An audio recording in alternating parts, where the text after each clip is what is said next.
There's a lot of sewing happening this week. I'm sewing a mini capsule and I've got one of the items to share with you and a sneak peek of the next one. And I've got pants to share today. Stay tuned. Hi sewing friends, I'm Karina from liftingpinsandneedles.com. Welcome to this channel that is all about sewing. I'm coming to you today from my actual sewing room. I've had to set up some lights. It's pouring and horrible out there, but that's fine. It just got like that and I was just in time to get my pictures and videos for the pants I'm going to share today, so that's good. Now, if you've seen my latest video, it was about the plans I had to sew this week. I'm sewing a mini capsule in a color scheme that is not your typical fall color scheme, but it's totally for me. I mean, I like this color scheme for the whole year, and I'm basing it on grey and burgundy with a few prints in there that are sort of in the same tones. I will be incorporating two items I already made that fall into this color scheme. One is the OmgLoSteve coat I made last year. I made it not like a coat, I made it more like a blazer. It's unlined, I made it shorter, it's in linen, I did a lot of top stitching. So I just wanted to build around that piece because I really love it and I don't have much to go with it. I have a Terra tunic I made last year that has grey stripes and I cut it on the bias and I think it will go really well with these. So I'm going to show you it styled with that. If you are curious to see what is going on, don't miss the previous video. I am using all Love Notions patterns in the context that there is a site-wide sale running this week, 40% off, goes through Friday, so there's still a couple of days for you to go and browse and pick up your faves. As always, find my affiliate link down below in the description box and in the pinned comment, so it's easy for you to find. If you do purchase through there, part of that sale comes back to me as commission, and that is one way you can support the work I do here. I also have a coupon code for you to use every single day. It's Karina10 and it gets you 10% off on top of the sale prices, so it's a really good deal. Let's get into the Summer Caye pants. This is a pattern I really enjoyed in 2019. Back then I made a muslin and made my pair in a military green linen blend. Love the style. I used it all of 2019 up to mid-pandemic 2020 when it just stopped fitting, and I've tried my best to get back into them, but they still don't fit. So it's been a couple of years. I love the style and I knew I wanted to make it again. And such a striking feature like that tulip hem, I think really needs to be sewn in a solid, because or else what's the point in doing that beautiful feature if a print is going to just go and hide it all? At least that's what I think. So I chose my linen that is a burgundy color to make these pants and I absolutely love them. So because I'm sewing a brand new size, in the past I sewed a size 14, now I'm sewing a size 18. It's been 3 years. I made a new muslin, I measured everything again. I had to do totally different fitting adjustments. I had to add to the length of the rise front and back 1¼ inches. I think these pants are designed to hit below the navel, so sort of mid-rise. So they're not supposed to be high waist or at the waist. I like my pants at the waist, so you can always modify that, so don't worry. Just measure yourself, measure the pattern. Remember, I have a huge pant fitting series on the channel that helps you do those adjustments, but that's all I had to do, just add to the rise front and back by 1¼ inches, and then I made my muslin. And here is my muslin. This fabric is for making curtains, but I use it for muslins. I made shorts. And I've got one layer of the waistband, and this really helped me determine that my fitting adjustments had been correct. I just sewed on a piece of elastic at the back to mimic that there will be an elastic at the back, but I was really happy with this after changing the pattern, and then I went ahead and cut out my linen.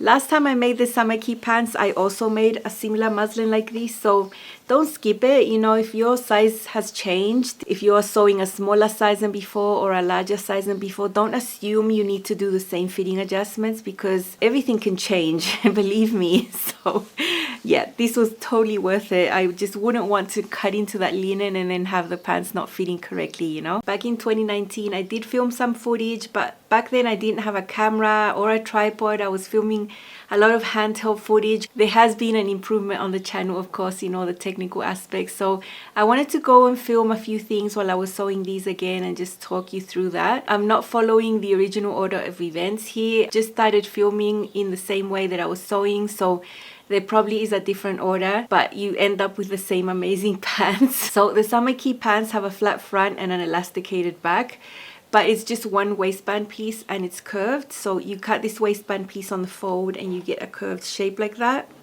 The only seam that you have in this waistband is going to be at the center back, and there are notches there to help you place it on the center front and then on the side seams of the pants. So really easy, just interface one. I like to block fuse that, use some interface on a larger piece of fabric and then cut my interfacing. I cut that out of my main fabric, of course, but for the lining I used a really beautiful cotton lawn in a print. It's going to be inside. It's super soft, super light, and just to save on the linen, I usually tend to use pieces out of other fabrics if I can get away with it when they're inside. So that's what I've done there, and what you're seeing now is just a seam on the round. Basically you sew that only seam on the main waistband and on the lining waistband, and then you put your waistbands right sides together and sew along the top edge. Easy peasy. I'm sewing that at 3/8 of an inch seam allowance. Then because this waistband is curved, it's not a rectangle, I'm going ahead and clipping into there. This is standard practice for any curve, for any type of thing you're sewing, not just for waistbands. You know, necklines, you know, there's so many areas where you have a curve where you really need to snip in there.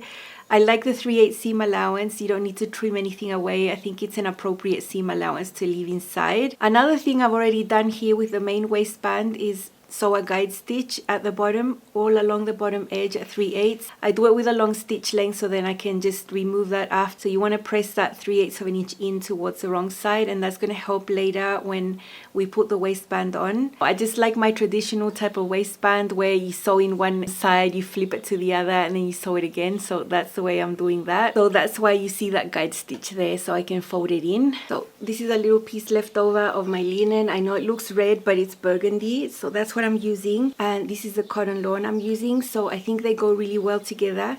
What you have to remember if you use contrasting fabrics like this is to swap out your threads sometimes when you do things that are going to be seen. So to do the understitching, I want to understitch on the lining of the waistband. So I didn't want to do it with a burgundy thread there. I swapped it, and then I'm just understitching this. It's going to help keep it inside. It is really contrasting, so I really need to do that understitching. The seam allowance is tucked away towards the lining, and I'm just sewing on the edge on the round. Easy peasy. You know, I'm going to go to the iron, press that bottom edge of the main waistband there, but then just set it aside and forget about it because I'm going to pick it up at the very end. And because I've just cut the legs, the front and the back, and they're together and they've never been separated, those crotch areas are just there, ready to be sewn. I'm just going to go to the serger and serge these crotch seams right away. I don't need pins. The fabric sort of just sticks to each other. I have really good access on the serger, so sometimes I find it easier to just serge and then sew with the sewing machine. So that's what I'm doing there, just cleaning up those edges, not trimming anything away with the blade, and then going to the sewing machine and sewing these crotch seams at 3/8. For the construction of these pants, you do need to sew these crotch seams first. There's a lot of ways you can put pants together, but it always has to do with, you know, is it pull up? Does it have what type of waistband? You know, what type of pocket? And because these have a pocket that involves the whole front, you can't just sew one leg and sew the other. It just does not work that way. So this is the way that these work. Now, what I did next was maybe what I should have done first. But I haven't manipulated my fabric at all. I am stay stitching now the waist. It is linen, you know, there are some curved areas that could stretch out and not match your waistband later. So I'm doing some stay stitching across the front, and I'm also stay stitching the curve of the pocket entrance, which is curved. So sometimes I fuse interfacing there. Today I thought I'll just stay stitch. Some people ask me why do I do it sometimes, why sometimes not. It depends on my mood. Both methods are going to work and stabilize that area, you know. So if you want to, you can stabilize that top of the pocket like I did with my other Summer Caye pants. I'll show you a little snippet of that. Otherwise, stay stitching is also going to work. And if you're being really careful with the handling of the fabric, you shouldn't have a problem. I also stay stitch the back, across the back of the pants as well. Now the next part, I just took my sweet time to decorate these pockets. There are back patch pockets. Sometimes I just sew them on plain. I don't do any decoration on them. But because these have that tulip hem, I wanted to mimic something like that on the back with those angles. So I just drew an angle with my chalk and I mirrored it to the other side, as you can see there, with top stitching thread so it would just stand out. I just started sewing lines, guiding one line from the other with the edge of my presser foot, so it was really easy. Leaving long threads there, I know I'm gonna have to knot them later. And then after I did that first section, I drew another line in another angle that is gonna be a V, so coming into a V at the center of the pocket, and then just did some top stitching in that section with the opposing angle. You know, you're gonna have that V shape on the tulip, so I'm just trying to have fun. I thought it was gonna take way less time than it took. It took ages. I wasn't back stitching, so I knew all those threads in the middle, in that junction of seams, I had to thread the needle and just push all that thread back, and then do tons of knots at the back, tons of hand knots on the side so that the top stitching doesn't come undone later. Yeah, it took ages and ages, but once those were done, I was able to just hand baste them on the back. I determined the placement of my pocket with this. So the line has sort of disappeared. Maybe you can see the line right there. So my placement is 1 inch higher than what the pattern has. I just like my pockets higher, and the muslin always helps. You know, you get your pattern piece and just pin it there until you're happy. Just take the lines on patterns as a reference because it doesn't match everyone's shape. You know, just play around with your pockets. And I was only going to edge stitch the pocket. I didn't want to do 2 rows because I had all that decoration there and I didn't want to stitch over that. And let's be honest, these pockets are decorative. I do not use pockets.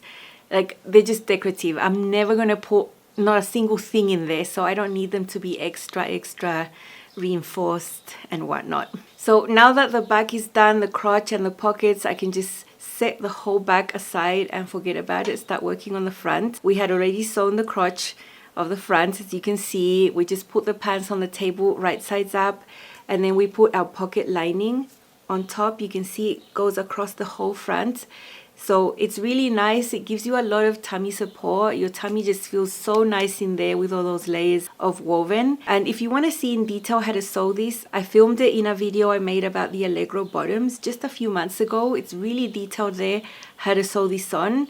And that's a hack I did to the Allegros, inspired on these because these have this type of pocket. So I just created the pocket pieces for the Allegro bottoms, which is not part of the original pattern, but I wanted it to be there. Same that you do for any pocket. You just sew the curve right there, right sides together, snip, you flip it, you understitch, and then you top stitch. So same thing all the time. Now you can see the pants are wrong sides up. You can see the crotch seam is there and the pocket lining is all there, really nicely pressed. Now you take your pocket bag, which is the piece that you cut out of your main fabric. This piece will complete the hip area there on the top. Put it on top, it's got the same shape, and you just pin along the bottom shape of this entire pocket bag and sew it and serge it. And baste along the waist so it just acts like one piece. And then the front is done basically. So now having sewn the pockets and all of that, we can forget about it and now do the fun part, which is sew the tulip hem.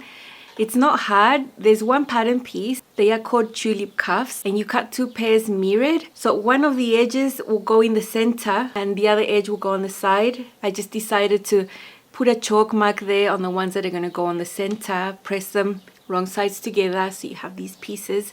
Then you just overlap them. I decided to put pins on the edges that will go on the side and on the inseam there so I don't get confused. Also make sure you mirror the overlap so that they're not overlapping in the same way on the front. It's going to look really weird.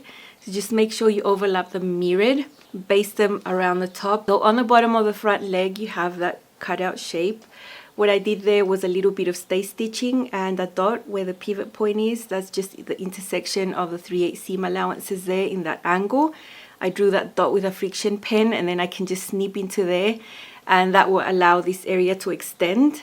So we're looking at it right sides up now, the pants. You see the stay stitched area and the little snip has been done. We have the tulip cuff already assembled, both pieces overlap. So then you just take your cuff and flip it over so that they're right sides together. I like to sew with the pant leg on the top and the cuff on the bottom so I can clearly see that pivot point and the snipped area, and I can just pin it there really accurately, and then that can extend and then you just pin off to both sides. On each edge you have a little triangle falling off. You have to do that because you need the seam lines to match, and then just take your time, 3/8 seam allowance, sew along this angle, just being careful at the pivot point. Go slowly there, lift the presser foot, move everything the other way. Do a little bit of hand cranking around the pivot area just so I don't get a pleat or a pucker, and then this can get sewn in a few steps. It's like sewing a V neckline, but on your pants and with a woven, not a neckband. So this is how it looks inside. The edges are still raw, it hasn't been serged yet. And a closer look at the area where we pivoted. It looks nice and clean and there's no puckers, nothing happened there. So I'm really happy with that. And then when we flip it, it looks really nice and smooth. So I like that. And before top stitching that, just because it's been snipped and it's linen and just to be on the safe side, I'm going to put a little bit of fray check there, so you can see me dabbing a little bit of that, let that dry a little bit, and then we can edge stitch. I like using the blind hem presser foot for that with the needle to the left. I lengthen my stitch length to 3.5 so that you can really see the top stitching thread. I am actually using top stitching thread. It's not the same thread that I'm using to sew my regular seams. It's a little darker, so I hope it will be seen. Once your cuffs are done, then your front legs are done. And basically when you have a back part of pants and a front part of pants like this, you can just put them right sides together. You can see on the table I've got a ton of pins because now we have really long seams to do. We can sew the inseam all in one go. We can sew both side seams, and then the pants are sort of constructed, and then you're ready to sew on the waistband. So there's something I'm going to do at the bottom. I'll show you up closer. The back leg has an excess of length right there. I think it's about 2 inches of excess length. It's designed like that, so you have a really wide hem at the back. I added 1.25 inches to my front leg to make the pants longer. Then I have a smaller excess at the back, just about 1 inch, but that's fine. It made my pants longer anyway, so I didn't add that 1.25 inches to the back leg. So you can see at the bottom is that excess. And the way I want to do it now is different to the way I did it before. Before I just hemmed the back and I had the cuffs done, and then I just sewed it all. It turned out a little bit bulky. Now I would just want to wrap that excess around and over the tulip area there, so it's going to sandwich the tulip cuff right there. And I'll show you what I had to do further at the sewing machine. When I just folded it up like that at the tip, I felt that when I was going to sew inwards at 3/8, it wasn't going to be even. So what I ended up doing at the sewing machine for each of these areas was take that little tip and fold it back by about 1/4 inch, and then I wrapped that around again, so my hem allowance turned out to be about 1.25 inches at the back. Then when you sew, you get a really clean edge. You can see I'm sewing all those layers. The hem is wrapped around the tulip. Then when you flip it to the other side, it's really nice and even. So that's a trick you have to do if you want to try this. You just have to fold that little tip in by about 1/4 inch and then wrap your hem around again against that edge, and then it's gonna work fine. I didn't film the waistband, but I'll talk you through that. It's just like any other waistband that I sew on the reverse. What I do is put the waistband inside, matching the lining to the edge, right side to wrong side of the pants inside. When I sew this like this right here on the inside, then when it's flipped over to this side, I have the edge there that I had folded previously. Then I leave a gap here on each of these side seams, about 1 inch open right here when I sew the waistband on, and that's how I thread my elastic through. I thread it, I sew it down, I keep pushing the elastic till it comes out the other side, and then I sew it again. I'll leave you a link of a video that shows this process in real good detail. That's the easiest way I find to do these types of waistbands. And I have my elastic in here at the back. So nice, so comfortable, it just makes them pull up. And here is the front pocket right there. Top stitching at 1/4 inch right here, and when you look inside you have my nice lining fabric, but you can't see it on the outside because of the understitching, and the same lining right here for the waist. So nice inside. I hope the camera can pick up the pocket details there, but you can see the top stitching has that V. It's so nice. I mean, it took me ages, and it's mainly for me because not many people are going to see my pockets or are going to notice. At the bottom we have this lovely tulip hem detail right there. It's so lovely, I love it so much. And then we have the hem that looks like this. So I think this method is really neat. My first item for this mini capsule is done. I'm really happy. Of course you're going to see these again because I'm going to add on the pieces I'm sewing at the moment. It's been a process. it's just gonna be a lot of fun putting all these outfits together with only a few pieces. So let's see. Here are my burgundy Summer Caye pants. I promise they're burgundy and they're not red. I don't know about cameras, but burgundy always gets picked up as red on camera. It's not red. I've paired my pants with my Terra tunic that fits perfectly into this grey and burgundy color scheme for now while I build up the other pieces in this mini capsule. I love the white pants. I love the fit, everything about it. And I'm just glad I got to make these again. Here you can see it closer with a little half tuck. There are the pockets on the front. The pockets go all across the front. If I put my hands in there, I can touch my fingertips. And it just feels so nice on. So much nice tummy support, I feel, is amazing. There are the back patch pockets there. I think the fit is really good. And up closer you can see the top stitching that took me ages to do. I think that's really fun. Here is a lower shot of these so you can see the hem and the detail. I think it's really pretty because it's a little shorter on the front. I think you can really show off your boots or whatever shoe you're wearing, and I love these burgundy boots here. I think they go really well. I'm happy to start adding more pieces to this mini capsule. Keeping this same outfit, what I'm gonna do next is grab my grey OmgLoSteve coat and put it on top with a scarf.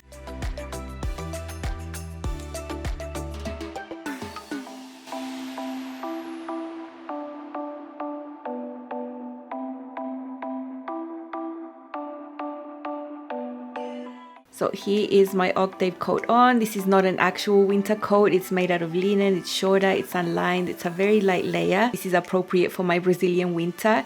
And let's break the rules a little bit. Usually with jackets that have a bit more ease, you wear fitted pants.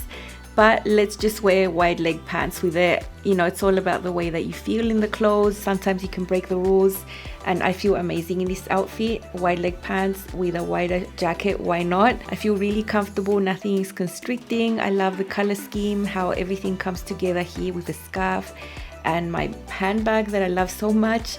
And then the stripy Terra tunic underneath goes perfectly as well. I've got a shirt coming in the same linen fabric and other pieces.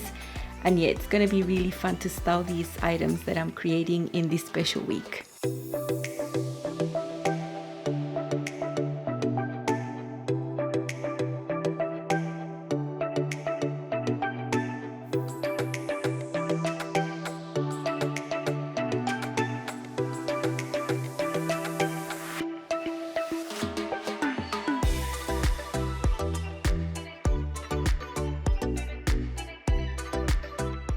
The next video you'll see about this mini capsule will be the Aria shirts. I'm making 2 of them. One will be in a linen, the same fabric as these pants. And I'm just going to show you a little sneak peek of something I've done to the sleeves. Now this is my muslin, of course. I've created that tulip hem that the Summer Caye pants have for the short sleeves of the Aria shirt. It was so easy. It's so nice and easy, and I'll be showing you how to do that if you want to try. Don't think it's super hard because it's not, and I'll just show you how easily you can do this yourself with the pattern pieces. The same original cuff piece, which will just be on the round, but now it's got this tulip. So just wanted to give you a sneak peek. There's an amazing shirt coming, and the jacket, of course. I'm sewing at full speed to get this content up for you. So yeah, expect that one next in a few hours. I hope you're excited to see all these pieces come together. I'm excited. I'm just so excited and so happy to see these come together. And don't forget to go and browse through the Love Notion site. Get the patterns you've been eyeing. That's all from me. I'll see you soon. Bye.